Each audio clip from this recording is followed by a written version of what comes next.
एक जगह मैं गया था, वहां तो बाल्टी भर भर के शिव जी पे चढ़ा रहे थे। मैंने पूछ लिया क्यों चढ़ा रहे हैं?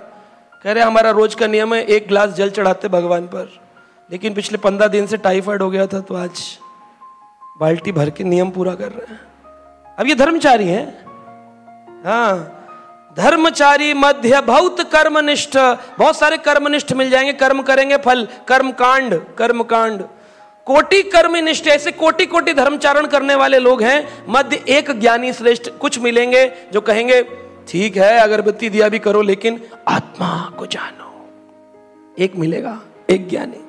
कोटि ज्ञानी मध्य, ऐसे करोड़ों करोड़ों ज्ञानी मिल जाएंगे जो वेद पढ़ रहे हैं, अथर्ववेद, ऋग्वेद, सामवेद, यजुर्वेद पढ़ रहे हैं, खूब श्लोक याद कर रहे हैं। आजकल नया आ गया एमए इन भगवत गीता। किसी ने मुझसे पूछा प्रभु जी डिग्री ले लूं? मैंने कहा वो तो मिल जाएगी लेकिन भक्ति छूट जाएगी। तुम्हें क्या चाहिए, भक्ति चाहिए या एमए चाहिए? भगवत गीता का एमए क्या कराएंगे? एक श्लोक का उत्तर नहीं जानते। सर्वधर्मान परित्याज्य मामेकम शरणम व्रज में बोलते हैं, भगवान कृष्ण कह रहे हैं कि मेरी शरण में आओ।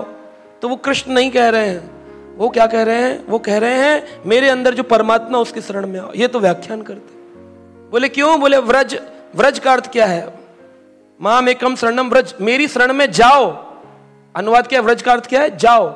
अगर उन्हें कहना होता मेरी शरण में आओ तो कहते माम एकम शरणम अगच्छा, मेरी शरण में आओ। भगवान ने क्या कहा? माम शरणम व्रज, व्रज शब्द का अर्थ लिखा है जाओ, मेरी शरण में जाओ। तो कृष्ण ये क्यों कह रहे हैं मेरी शरण में जाओ? वो बोल रहे हैं वो वाले परमात्मा की शरण में जाओ जो निराकार ब्रह्म है। ये बता रहे हैं एमए डिग्री में। भगवत गीता का सारा मट्टी पलीत कर रखी है। और लोग सोचेंगे हमने एमए डिग्री ली, फिर वो तर्क वितर्क करेंगे। अधिक ज्ञान लेने पर, तर्क वितर्क करने पर भक्ति प्रवेश नहीं करती है, क्योंकि भक्ति का वाहन है विनम्रता। जैसे कृष्ण का वाहन है गरुण, ऐसी भक्ति का वाहन है विनम्रता। विनम्रता के पक्षी के ऊपर चढ़ के भक्ति आपके हृदय में प्रवेश करती है। तर्क वितर्क करोगे कभी भक्ति नहीं आएगी। कोटि ज्ञानी मध्य एक जन मुक्त, ऐसे करोड़ों करोड़ों ज्ञानियों में कोई एक मुक्त हो पाता, मुमुक्षु होता है। कहता नहीं अब ज्ञान व्यान नहीं, अब प्रभु की प्राप्ति में जीवन गुजारेंगे। कोटि मुक्त मध्य दुर्लभ एक कृष्ण भक्त, ऐसे करोड़ों करोड़ों जो मुमुक्षु है ना, मुक्ति की कामना में कैलाश में बैठे हैं और ऋषिकेश में बैठे, उनमें से एक कृष्ण भक्त श्रेष्ठ होता है, एक। लेकिन वो कृष्ण भक्त कौन सा है? श्रील प्रभुपाद जी कहते हैं 2 नियम का पालन कर लोगे कृष्ण तुम्हारे वश में हो जाएंगे। हम भक्ता पराधीनो, कृष्ण कह रहे हैं मैं भक्तों के पराधीन। कौन से भक्त के? प्रजल्पा करने वाला, निंदा करने वाला, कौन से भक्त की शरण में है भगवान? भगवान है जो व्यक्ति भगवान कृष्ण के लिए अपनी जिह्वा का इस्तेमाल 2 प्रकार से करता है। सेवा उन्मुख्य जिह्वा दो, पहले जीव से भगवान का प्रसाद पारण करता है और दूसरा इसी जिह्वा से प्रभु का नाम कीर्तन करता है। हरे कृष्णा कृष्णा कृष्णा कृष्णा हरे हरे, हरे राम राम। द्वापर युग में भगवान श्री कृष्ण अपने परिकरों के साथ अद्भुत लीलाएं किए, लेकिन जब कलयुग में चैतन्य महाप्रभु बनकर क्यों आना पड़ा? क्योंकि कलयुग के लोग श्रीमद् भगवद गीता और भागवत को भूल गए, कृष्ण को भूल गए। मंदिर तो बहुत हैं, अरे प्राचीन मंदिर है, प्राचीन मंदिर 5000 साल पुराना, लेकिन पंडित जी बैठे हैं जिनका अर्थ है ज्ञानी होना चाहिए, वो शास्त्र नहीं जान रहा है, शास्त्र का मर्म नहीं जान रहे हैं। मैं एक मंदिर गया था, वहां पे पुजारी जी ऑल्टर में बैठ के अखबार पढ़ रहे थे, जबकि लिखा है, श्रील रूप गोस्वामी लिखते हैं कि संसारी चलचित्र देखना और पढ़ना यह प्रजल्पा की कैटेगरी में आता है। प्रजल्पा के अंदर इसको डाला गया। आप सोचिए, प्रजल्पा कर रहे हैं वो भी बाहर नहीं, भगवान के बिल्कुल नजदीक में, जबकि ऑल्टर में व्यक्ति जो होता है गर्भगृह में, वो सतर्क रहता है कि मैं ठाकुर जी के समीप हूं, मुझे कुछ प्रकार का कार्य नहीं करना कि ठाकुर जी जड़ दे मेरे एक गाल पे। एक बार एक कर रहा था वृंदावन में, चंवर कर रहा था ठाकुर जी को, और करते करते उसका ध्यान था कितनी पब्लिक आई, आज कितना चंदा आएगा, वैसे से करता था। फिर इधर ऐसे से करते करते चंवर के जो लग रहे थे ठाकुर जी के मुख पर, और लगते लगते उसे एक चांटा पड़ा जोर से, तड़ाक। तो एकदम से देखा, बोला किसने मारा? इधर उधर देख रहा है, उसे विश्वास ही नहीं हो रहा कि भगवान मार सकते हैं। किसका पंखा कर रहा है, किसको पंखा कर रहा है, किसको चंवर कर रहा है? हमें लगता है ऐसा ब्राह्मण दीक्षा हो गई, मैं पुजारी बन गया, मेरे हरिनाम दीक्षा हो गई, मैं जप माला मेरे गले में आ गई, लेकिन भक्त कहाँ है? कहां है ढूंढ रहे से लेंस से नहीं मिल रहा है भक्त। भक्ति विनोद ठाकुर कह रहे हैं ये मुंडन करके तिलक लगा के गले कंठी भालेर तिलक, लेकिन अमी तो कलेर चेला, कलयुग के चेला है। शाक्तेर भजन माला, शक्ति का हम भजन करने वाले, यानी प्रकृति को प्रधानता देते हैं प्रभु से ज्यादा। भगवान को चाटा, भगवान ने चाटा मारा, एक बार हुआ नहीं समझा, दोबारा फिर वही किया। जब दोबारा भगवान ने मारा तो इस बार उंगली छप गई, फिर लोगों को दिखा रहा है देखो ठाकुर जी की कृपा। ऐसी कृपा मत लो भाई। बोले क्या है शुद्ध भक्ति? भगवान कृष्ण चैतन्य महाप्रभु के रूप में आए ताकि इस संसार के लोगों को जो भूल गए हैं उनको सिखाएं। भक्त अवतारम भक्त्याख्यम नमामि भक्त शक्तिकम। भगवान भक्त का अवतार लेके आए, भक्त रूप लेके आए, अपने साथ अपने पार्षद लाए। पंच तत्व आत्मकम कृष्ण भक्त रूप स्वरूपकम भक्त अवतारम भक्ताख्यम नमामि भक्त शक्तिकम। तो भागवत जो है इसी ज्ञान को पुनः उजागर करती है कि भक्ति क्या है।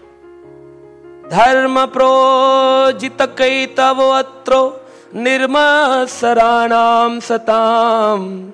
यह वह धर्म सिखाती है कि कैतव धर्म को त्याग कर आप असली भागवत धर्म को ग्रहण करो। भागवत धर्म क्या है?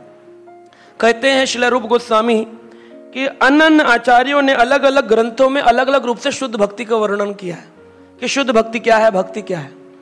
अगर भक्ति को श्रील प्रभुपाद जी लिखते हैं प्रेममयी सेवा, भक्ति का अर्थ है प्रेममयी सेवा। लेकिन कौन सी प्रेममयी सेवा? एक माता माला बना रही है, एक प्रभु कुकिंग कर रहे, खाना बना रहे, एक आलू छील रहा है झकाझक झकाझक झकाझक, सुबह से लगा पसीना बह रहा है, एक पालकी उठा रहा है, एक झाड़ू लगा रहा है, एक प्रवचन दे रहा है, कीर्तन कर रहा है, सब सेवा कर रहे हैं। लेकिन इसमें क्या प्रेम है? भगवान कहते हैं भजताम प्रीति पूर्वकम, प्रीति पूर्वक मेरा भजन करो। माला भी रगड़ा माला चलती है, प्रीति कहां है? जैसे तैसे पूरी हो जाए बस 16, फिर कील पर टांग दो, कल मिलेंगे, हरे कृष्णा। प्रीति पूर्वकम कौन सी सेवा? भगवान ने कहा भजताम प्रीति पूर्वकम। इसलिए रूप गोस्वामी ने कहा एक इससे ऊपर कोई प्रमाणिक श्लोक नहीं है, इस श्लोक को शुद्ध भक्ति का स्तर मानना चाहिए।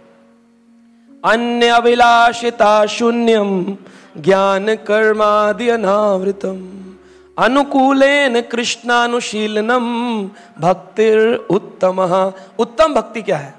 इसके कई अंग बताए गए। इसमें 7-7 दिन के सेमिनार चलते हैं इस एक श्लोक के ऊपर, तब भी शुद्ध भक्ति समझ नहीं आती। सेमिनार तो समझ में आता है, शुद्ध भक्ति समझ नहीं आती।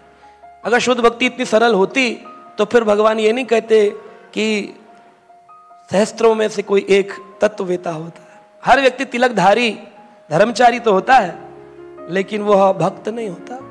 श्रील प्रभुपाद जी का ये वचन है। प्रभुपाद जी जा रहे थे अमेरिका में, किसी ने पूछा who are you? Swami ji ने कहा मैं कृष्ण भक्त हूं। और जब कहकर कि स्वामी जी आगे बढ़ गए तो फिर कुछ देर बाद रुके और पुनः वापिस आए, जबकि वो लोग अंग्रेज थे, वो जानते नहीं थे भक्त कौन, शुद्ध भक्त कौन। प्रभुपाद जी ने उनके पास पुनः आकर कहा क्षमा करिएगा, मैं गलत बोला, मैं कृष्ण भक्त बनने का प्रयास कर रहा हूं। जो भगवत गीता का तात्पर्य लिख रहे हैं, जो भागवत को प्रचार कर रहे हैं, भागवत ग्रंथ के रचयिता हैं, एक शुद्ध भक्त हैं, वो कह रहे हैं मैं कृष्ण भक्त बनने का प्रयास कर रहा हूं। और हम जो भक्त अपने को कहते हैं, उनको अगर कोई कह दे आगे बढ़ो यार, भक्त मत बनो ज्यादा, अच्छा 6 साल ऐसे नहीं गुजारे आश्रम में, 6 years, you know me. Seminar देता हूं मैं, DYS DYPH मेरे हैं सेमिनार, मेरा भक्ति वृक्षा चलता है। तो क्या हो गया? कृष्ण भक्त हो गए।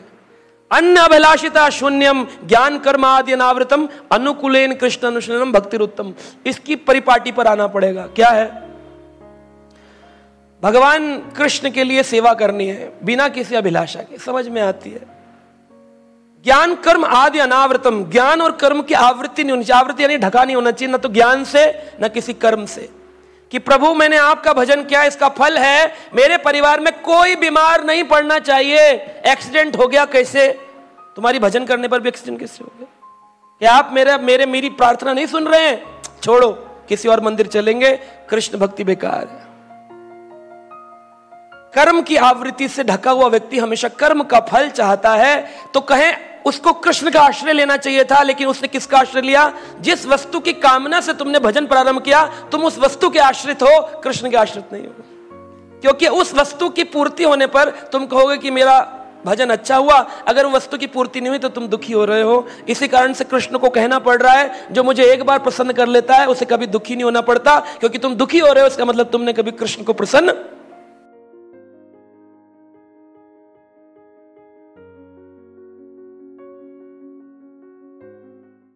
Subscribe now and press the bell icon. Never miss an update.